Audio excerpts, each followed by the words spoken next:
Hello students, good morning all of you. Students, you have studied about physical world in your previous classes. Now in this order today we explore them about physics. Just a new experiment may suggest an alternative theoretical model. A theoretical advance may suggest what to look for in some experiment.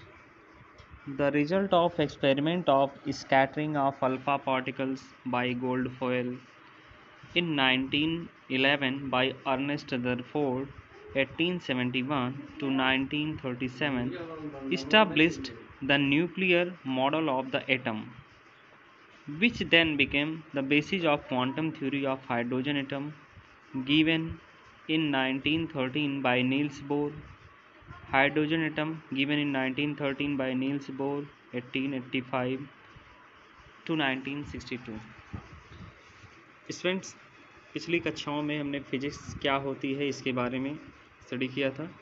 इसी क्रम में आज थोड़ा सा और हम इसके बारे में डिस्कस करेंगे कि जिस प्रकार कोई नया प्रयोग किसी अल्टरनेटिव सैद्धांतिक मॉडल को प्रस्तावित करता है, ठीक उसी प्रकार किसी सैद्धांतिक प्रगति से यह भी सुझाव मिल सकता है कि कुछ प्रयोगों में क्या प्रेक्षण किए जाने हैं। मीन्स जो प्रैक्टिकल होगा उसमें क्या टेस्ट किए जाने हैं, ये सुझाव मिल सकता है। 1871 से 1937 में अर्नेस्ट रदरफोर्ड के द्वारा वर्ष 1911 में स्वर्ण पट्टिका पर मीन्स गोल्ड फॉयल पर अल्फा कण की बमबारी द्वारा परमाणु के नाभिकीय मॉडल को स्थापित किया, जिसे बाद में नील बोर्स ने 1913 में हाइड्रोजन परमाणु के सिद्धांत का आधार बनाया। दूसरी ओर पॉल डिरेक द्वारा वर्ष 1930 में सर्वप्रथम सैद्धांतिक रूप से प्रतिकण की संकल्पना प्रतिपादित की गई थी, जिसे 2 वर्ष पश्चात कार्ल एंडरसन ने पॉजिट्रॉन या इसे प्रति इलेक्ट्रॉन की प्रायोगिक खोज द्वारा प्रमाणित किया था। Okay students, physics is a basic discipline in the category of natural sciences, which also includes other disciplines like chemistry and biology. Students, प्राकृतिक विज्ञानों की श्रेणी का एक मूल विषय फिजिक्स भी है और इसी क्रम में और इसी कैटेगरी में अन्य सब्जेक्ट जैसे केमिस्ट्री एंड बायोलॉजी भी शामिल है। फिजिक्स को हिंदी में भौतिकी कहते हैं और जो कि एक ग्रीक लैंग्वेज के एक शब्द से उत्पन्न हुआ है जिसका अर्थ होता है नेचर, मीन्स प्रकृति।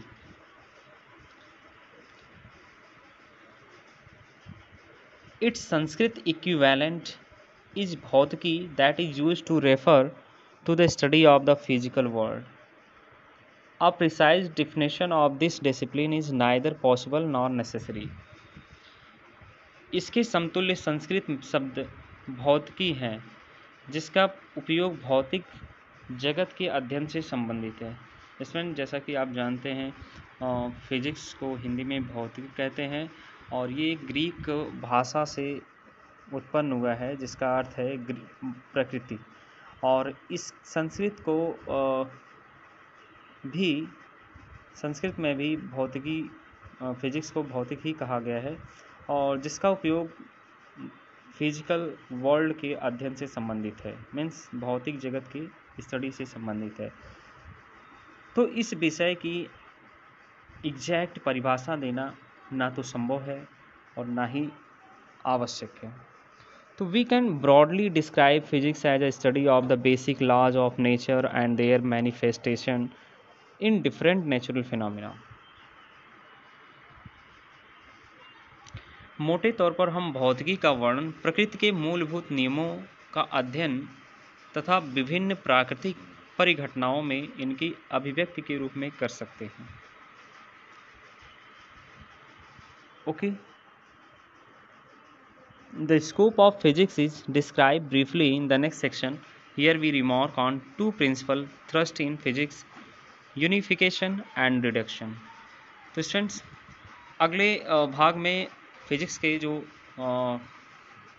फील्ड वर्क हैं इसके विस्तार का संक्षिप्त में वर्णन दिया गया है। और यहाँ पे इट मीन्स इस चैप्टर में हम फिजिक्स के दो प्रमुख विचारों यूनिफिकेशन और रिडक्शन पर हम डिस्कस करेंगे। मीन्स एकीकरण और न्यूनीकरण पर ही हम चर्चा करेंगे। तो in physics we attempt to explain diverse physical phenomena in terms of a few concepts and laws. The effort is to see the physical world as manifestation of some universal laws in different domains and conditions. For example, the same law of gravitation given by Newton describe the fall of an apple to the ground, the motion of the moon around the earth, and the motion of planet around the sun. Okay, student? Physics के अंतर्गत हम विविध भौतिक घटनाओं की व्याख्या कुछ संकल्पनाओं एवं नियमों के रूप में करने का प्रयास करते हैं, और इसका उद्देश्य विभिन्न प्रभाव क्षेत्रों तथा कंडीशन में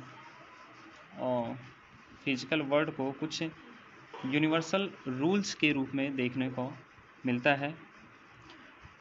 एग्जाम्पल के लिए जैसे समान गुरुत्वाकर्षण का नियम, जिसे न्यूटन ने प्रतिपादित किया था कि पृथ्वी पर किसी सेब का गिरना, पृथ्वी के परितः चंद्रमा का चक्कर लगाना तथा सूर्य के चारों ओर ग्रहों की गति जैसी अन्य घटनाएं इसकी व्याख्या करती हैं।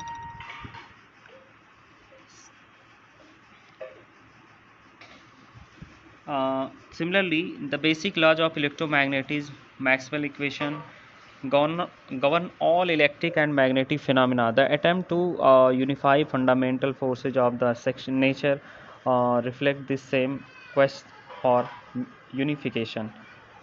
Okay, तो जैसा कि इसी प्रकार विद्युत चुंबकीय के मूलभूत सिद्धांत, जिसे मैक्सवेल समीकरण के नाम से भी जानते हैं, कि सभी चुंबकीय परिघटनाओं को नियंत्रित करते हैं और नेचर के इन फंडामेंटल फोर्सेस को एकीकृत करने के प्रयास के अन्वेषण को प्रतिबिंबित करते हैं। मीन्स इस नेचुरली रूप में पाए जाने वाले जितने भी यूनिवर्सल फोर्स फंडामेंटल फोर्सेस हैं, उन सभी को कंट्रीब्यूट करने का प्रयास और उसके जो यूजेस हैं उसको यहाँ पे करने का प्रयास किया गया है। A related effort is to derive the property of a bigger, more complex system from the properties and interaction of its constituent simpler parts. किसी अपेक्षाकृत बड़े अधिक जटिल सिस्टम के गुणों को इसके जो कॉन्स्टिट्यूएंट पार्ट्स होते हैं उसकी पारस्परिक क्रियाओं तथा गुणों से व्युत्पन्न करना एक संबंध प्रयास होता है, और इस उपगमन को न्यूनीकरण कहते हैं। न्यूनीकरण means reductionism, and this approach is called reductionist. Students, you know that a related effort is to derive the property of bigger, more complex system from the property and interaction of its constituent simpler parts. This approach is called reductionism and is at the heart